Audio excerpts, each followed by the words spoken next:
Everyone, welcome to English education. Students, आज का हमारा टॉपिक है एक्टिव एंड पैसिव, जो आपको ट्रांसफॉर्मेशन 11th और 12th की क्लास के ट्रांसफॉर्मेशन टॉपिक में भी काम आते हैं। यहाँ पर भी इनका यूज़ किया जाता है एंड आप 9th और 10th में भी एक्टिव एंड पैसिव वॉइस पढ़ते हैं। तो जानते हैं एक्टिव एंड पैसिव वॉइस क्या होते हैं। देखिए,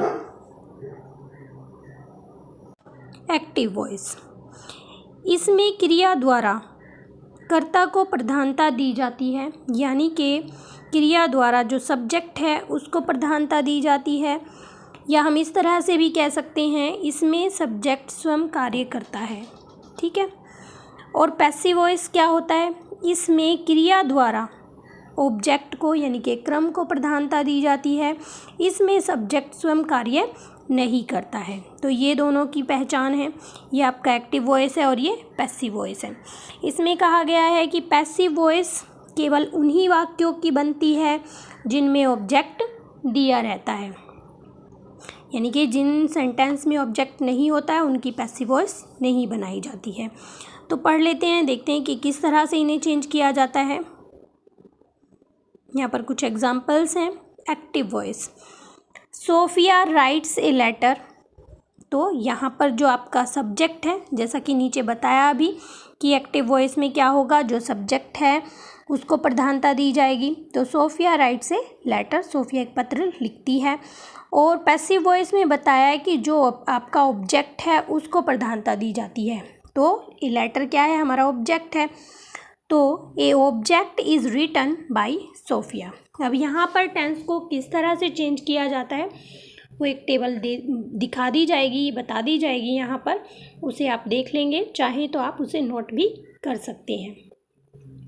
यहाँ पर सेकंड सेंटेंस है, आपने देखा कि प्रेजेंट इंडेफिनिट हमारा टेंस है, तो हम यहाँ पर इज़ आर एम का यूज़ करते हैं पैसिव वॉइस बनाते समय।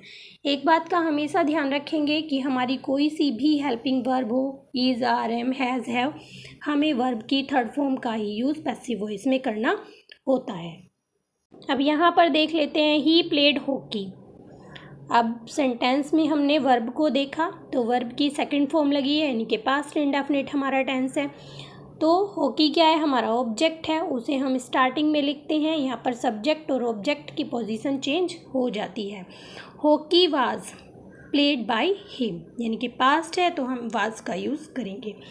She will sing a song, यहाँ पर हम टेंस को नहीं चेंज करेंगे, यहाँ पर हम वर्ब को चेंज नहीं करेंगे, बस इसके साथ हम बी और वर्ब की थर्ड फॉर्म का यूज़ करते हैं। She will sing a song, तो ए सॉन्ग क्या है, हमारा ऑब्जेक्ट है। A song will be, verb की थर्ड फॉर्म हो गई है संग, संग बाय हर। अब हमने शी को ऑब्जेक्ट बना दिया है तो इसका बन गया है हर। I am reading a book, तो ए बुक क्या है, हमारा ऑब्जेक्ट है, उसे हम स्टार्टिंग में लिखेंगे, तो सेंटेंस हो जाएगा हमारा a book is being read by me. तो यहाँ पर हमने पढ़ लिया है कि जो आपका एक्टिव वॉइस है उसमें सब्जेक्ट को प्रधानता दी जाती है, और जो हमारा पैसिव वॉइस है उसमें आपके ऑब्जेक्ट को प्रधानता दी जाती है, और जिन सेंटेंस में ऑब्जेक्ट नहीं होता है उनकी पैसिव वॉइस नहीं बनती है। कुछ महत्वपूर्ण सुझाव दिया गया है, यहाँ पर बताया गया है कि एक्टिव वॉइस में 12 सेंटेंसेस होते हैं, जैसे कि टेंसेस होते हैं, जैसे कि आप सभी जानते हैं कि हमारे 12 टेंस होते हैं, लेकिन पैसिव वॉइस केवल 8 वाक्यों की ही बनती है, यानी कि 8 टेंस की ही बनती है। पैसिव वॉइस बनाते समय अलग अलग वाक्यों की हेल्पिंग वर्ब अलग अलग होती है, जो इस तरह से है।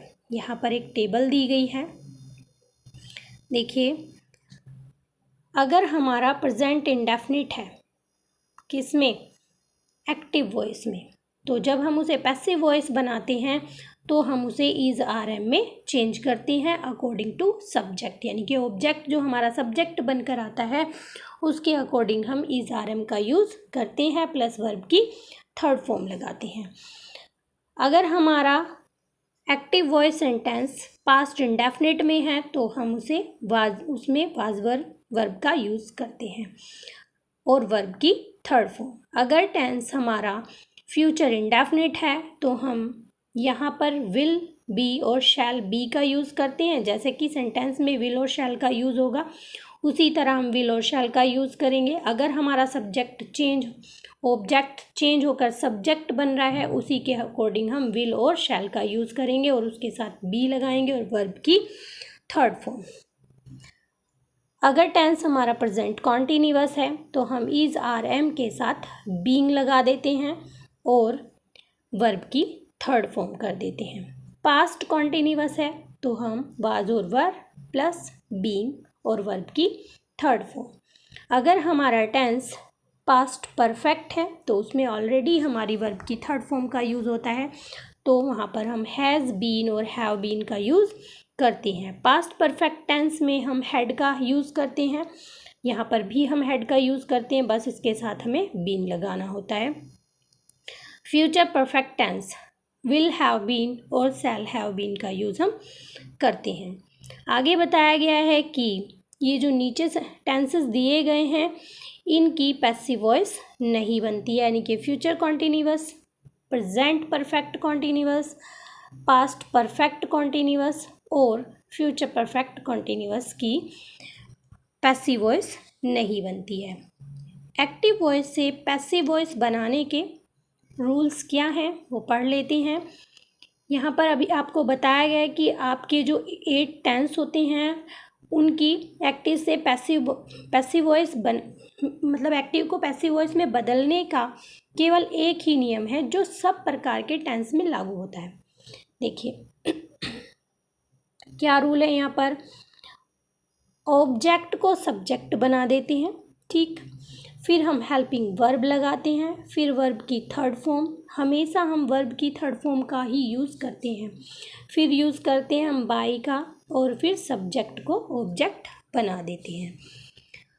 यानी कि सबसे पहले सब्जेक्ट बनाएं, यानी कि जब हम सब्जेक्ट बना लेंगे उसी के अकॉर्डिंग हम हेल्पिंग वर्ब का यूज़ करते हैं, फिर हेल्पिंग वर्ब टेंस और सब्जेक्ट के अनुसार, फिर वर्ब की थर्ड फॉर्म का यूज़ करते हैं और फिर बाय लगाकर सब्जेक्ट को ऑब्जेक्ट बनाते हैं।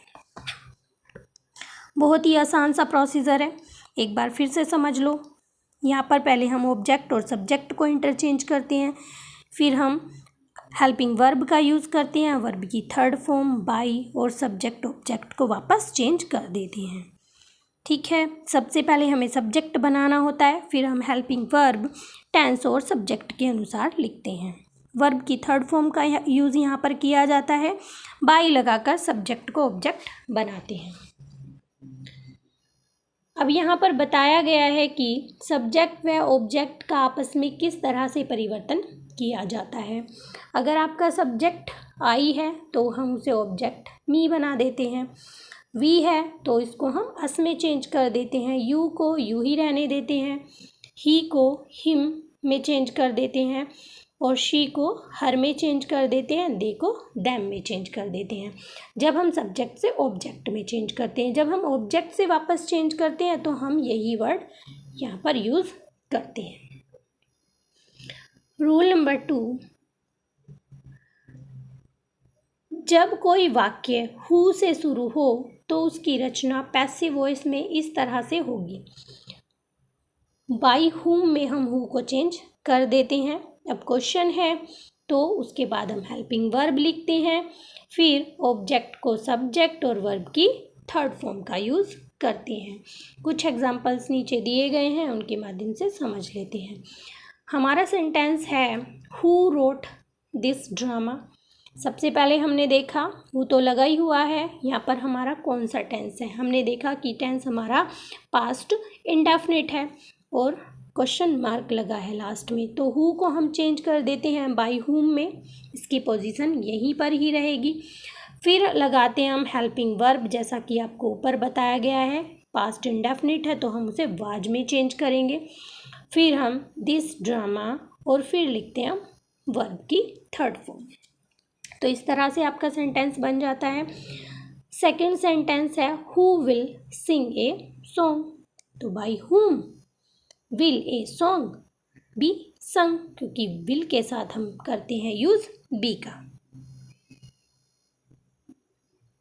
यदि हेल्पिंग वर्ब में 2 या 2 से अधिक शब्द हों तो प्रथम शब्द को परिवर्तित सब्जेक्ट से पहले, बाकी शब्द को बाद में लिखते हैं। ठीक है, समझ आ गया होगा। यदि हेल्पिंग वर्ब में दो या दो से अधिक शब्द हों तो प्रथम शब्द को परिवर्तित कर सब्जेक्ट से पहले तथा बाकी शब्दों को सब्जेक्ट के बाद में लिखते हैं, जैसे कि यहाँ पर आपने सेंटेंस नंबर 2 में देखा है। ठीक है, दो हैं यहाँ पर, विल और बी। तो आपने क्या देखा कि बाई हुम हमने कर दिया, फिर उसके बाद लिखा हमने विल, फिर हमने कर दिया ए सॉन्ग, क्योंकि इसे हमें सब्जेक्ट बनाना है, और वर्ब को लिख दिया हमने लास्ट में। अब देखिए, दो ऑब्जेक्ट वाले वाक्य, जिन सेंटेंसेस में दो ऑब्जेक्ट होते हैं। अब देखिए, दो ऑब्जेक्ट होते हैं, एक ऑब्जेक्ट होती है हमारी इनडायरेक्ट और दूसरी ऑब्जेक्ट होती है हमारी डायरेक्ट। एक इनडायरेक्ट और एक दूसरी इनडायरेक्ट। तो देखते हैं, पैसिव बनाते समय इनमें से किसी भी एक ऑब्जेक्ट को सब्जेक्ट बनाते हैं, किसी भी एक ऑब्जेक्ट को सब्जेक्ट बना लेते हैं तथा दूसरा अपने ही स्थान पर रहता है। अब देख लेते हैं यहाँ पर, रितु गेव मी ए मोबाइल। अब यहाँ पर रितु क्या है, हमारा सब्जेक्ट है, गेव क्या है, वर्ब है, मी क्या है, ऑब्जेक्ट है, मोबाइल क्या है, ये भी ऑब्जेक्ट है। तो कहा गया है कि जब दो सब्जेक्ट हो, एक डायरेक्ट होता है और एक होता है इनडायरेक्ट। तो ये है हमारा डायरेक्ट ऑब्जेक्ट और ये है हमारा इनडायरेक्ट ऑब्जेक्ट। तो इसमें कहा कि किसी भी एक ऑब्जेक्ट को क्या बना लेते हैं, सब्जेक्ट बना लेते हैं, और दूसरे को उसी जगह पर, उसी स्थान पर रहने देते हैं। तो हमने यहाँ पर आई को बना लिया है सब्जेक्ट। तो आई वाज गिवन, इसको रहने देते हैं हम यहीं पर, ए मोबाइल बाई रितु। इस तरह से आपका सेंटेंस हो जाता है। या फिर हम इसको इस तरह भी बना सकते हैं कि इस वाली सब ऑब्जेक्ट को हम स्टार्टिंग में सब्जेक्ट बना देंगे, a mobile was given to me by Ritu. ऐसी सिचुएशन में हम टू का यूज़ करते हैं। नेक्स्ट सेंटेंस देख लेते हैं, miss Vibha teaches us English. अब हमें सबसे पहले टेंस को देखना है, टीचेस यानी कि प्रेजेंट इंडेफिनिट है, तो हमें यूज़ करना है इज, आर और एम का। तो हमारा सब्जेक्ट बनेगा ये, तो हम स्टार्टिंग में लिखेंगे इज। तो क्या हो जाएगा, English is taught to us by miss Vibha. और अगर हम दूसरी तरह से इस सेंटेंस को बनाते हैं, यानी कि हम अस को सब्जेक्ट में चेंज करते हैं, तो हमारा अस चेंज हो जाता है वी में।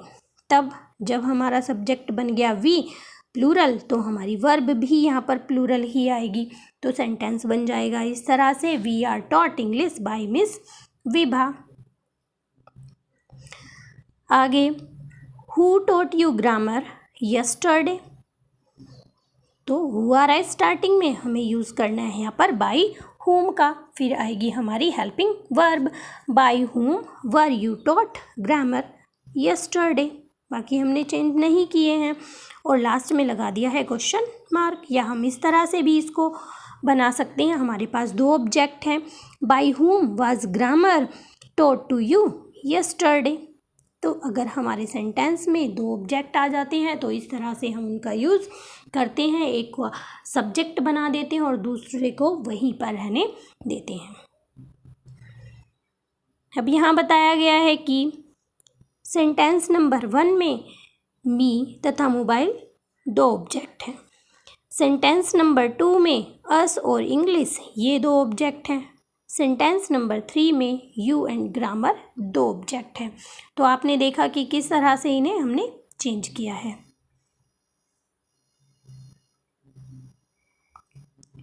ऑब्जेक्ट विद कॉम्प्लीमेंट, ठीक है। जब हमारा ऑब्जेक्ट कॉम्प्लीमेंट के साथ हो, तो हम सेंटेंस को किस तरह से पैसिव वॉइस में चेंज करते हैं। कुछ वाक्यों में ऑब्जेक्ट के साथ कॉम्प्लीमेंट भी आता है। ऐसे वाक्यों की पैसिव वॉइस बनाने के लिए ऑब्जेक्ट को सब्जेक्ट बनाते हैं, ठीक है। ऑब्जेक्ट को ही सब्जेक्ट बनाया जाएगा, कॉम्प्लीमेंट को तो नहीं बनाया जाएगा, और कॉम्प्लीमेंट को वहीं रहने देते हैं।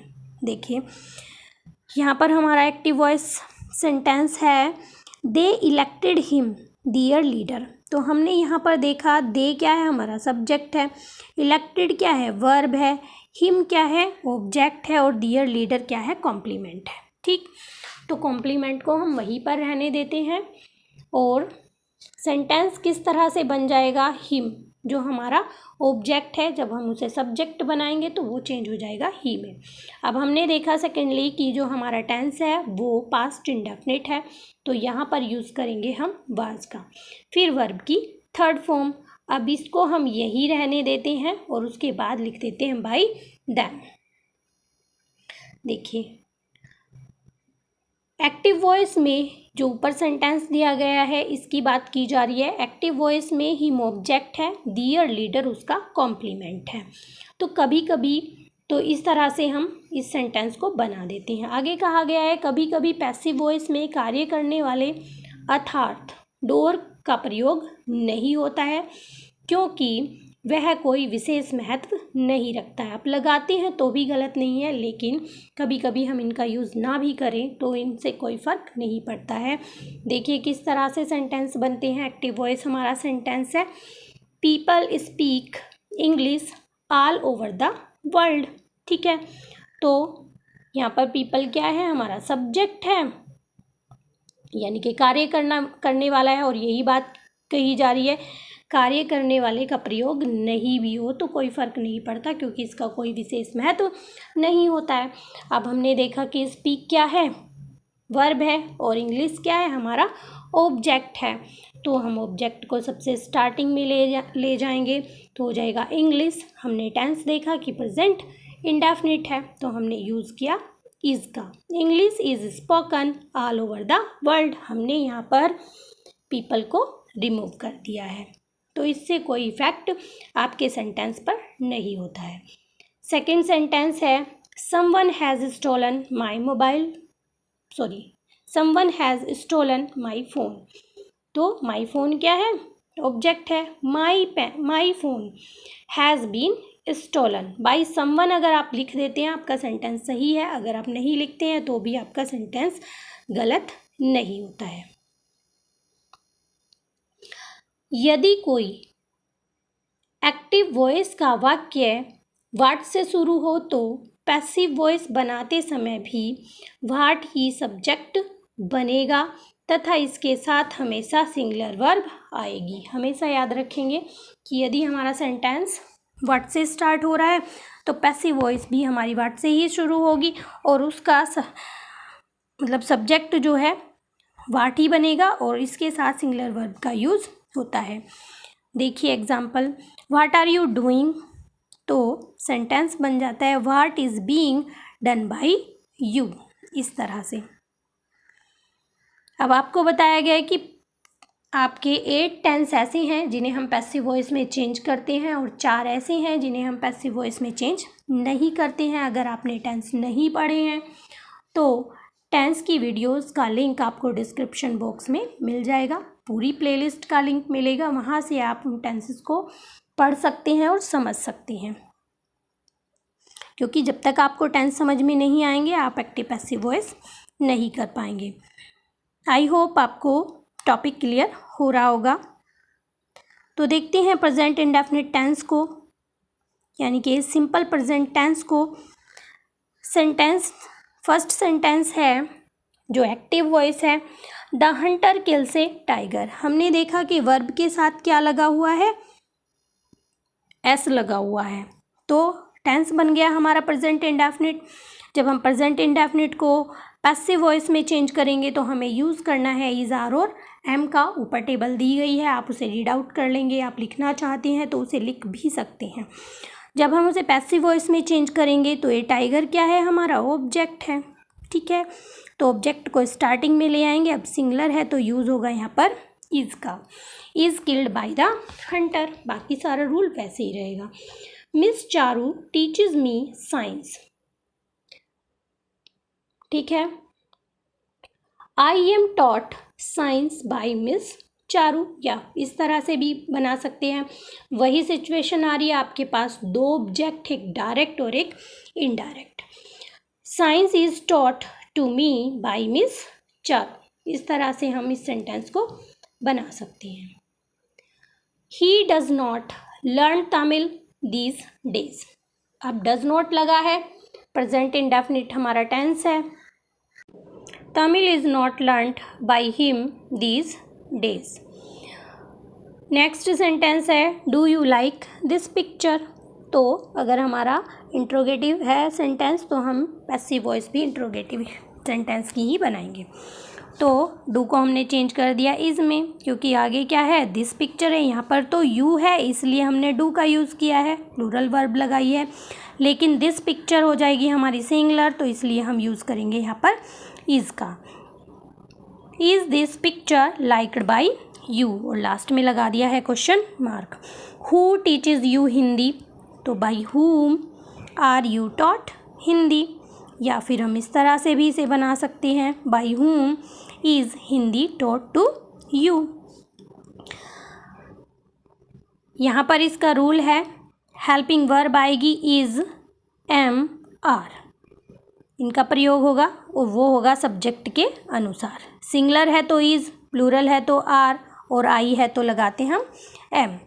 आगे है इंट्रोगेटिव में क्या होगा, इंट्रोगेटिव में हेल्पिंग वर्ब को शुरू में रखा गया है, यानी कि आपका सेंटेंस इंट्रोगेटिव है तो हम हेल्पिंग वर्ब को स्टार्टिंग में रखते हैं।